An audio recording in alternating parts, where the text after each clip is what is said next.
Dear colleagues, ladies and gentlemen, allow me to deliver my speech prepared for this circumstance. I am clearly very honored to welcome you all in Bucharest for this ministerial meeting. I have to tell you that together with my colleague Vice Chancellor Mikhail Spindelegger, I took the initiative to invite you for this meeting in order to have informal discussion on some key issues. I refer to such critical aspects as management and financial arrangements for a good start of implementing our Danube strategy. I also have in mind the three crucial elements of the strategy: creativity, competitiveness and communication. All of us here have a common cultural affinity to this macro region and a long experience in living together. Yet the Danube means more to us today than just the romantic blue river of the waltzer. Our mission is to transform the Danube into a green river of creativity, into a vital backbone of Central Europe from the Black Forest to the Black Sea. The Danube strategy represents a recognizable European project, and the level of ambition and expectations from citizens of the macro region are very high indeed. We are obliged to turn it into a success. And we do have all the ingredients for starting to implement the necessary projects in order to reach our common objectives and priorities. A proper structure for the management of the initiative, clear targets, an extensive network of different clusters and organizations for the priority areas. The meetings of the steering groups are taking place in this period, and the results are already encouraging. I shall give you only one example: the meeting of the steering group on navigability and inland waterways, which took place in Bucharest at the end of October. The steering group discussed and decided on ongoing projects, the way to present new projects, the methodology of work, the tasks of the 5 working subgroups.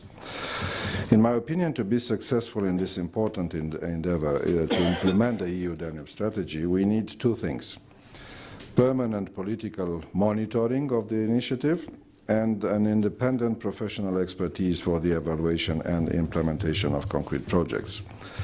First of all, the political monitoring of the process can be achieved through meetings like this one, and we consider that at least one yearly meeting of the foreign ministers is needed.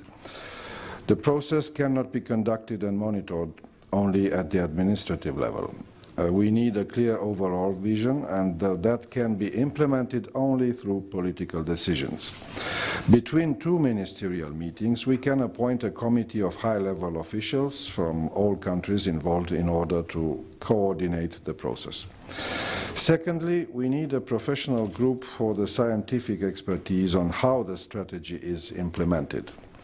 The lab group organized by Interact in Vienna can play such a role, but we can also complement this think tank with other experts. Dear colleagues, the present European context is extremely difficult, as we all know, and the evolutions are fast. Even if only 4.5 months have elapsed from the formal adoption of the EU Danube strategy in June at the European Council, numerous events have already taken place, like mainly with the crisis of sovereign debts. We are still searching for the best solutions to avoid another crisis. We strongly need to use all our instruments in order to revitalize the European economy and the quality of life of our citizens. The EU Danube strategy represents just such an important instrument, an opportunity for the whole macro region. In this context, what are the current main challenges for the strategy? I think there are 3 of them. Number 1, the management mechanism has to be functional at the macro-regional level, but also at national and local levels. Number 2, the finance engineering has to be improved. And number 3, the first projects have to be implemented in the next few months in order to prove, as I said earlier, that this great initiative has begun to work. Allow me to tell you how we have tackled the management and financing issues at national level in Romania. we launched a special framework for the implementation of the EU Danube strategy, an annual forum. We had the first meeting at the end of March this year, a steering ministerial committee formed by the ministers who have responsibility for the priority areas, coordinated by Romania, an advisory council formed by the representatives of the local and central authorities, academic and private environment, an interministerial group, a coordination office in the Ministry of Foreign Affairs, and action groups for the main priority areas. We have recently created a special action group for the financial aspects, and the first meeting of the group took place only a few days ago, on the 3rd of November, with encouraging results from the methodological point of view. We do need now substantial support from the international financial institutions and our banking systems in order to finance the projects developed within the EU Danube strategy.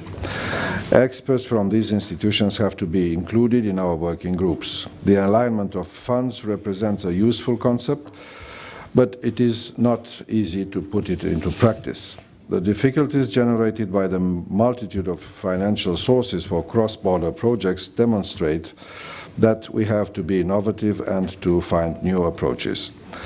There are many possibilities to accelerate the use of funds at our disposal. One such opportunity is to increase co-financing from the European Commission for qualifying projects within the EU Danube strategy.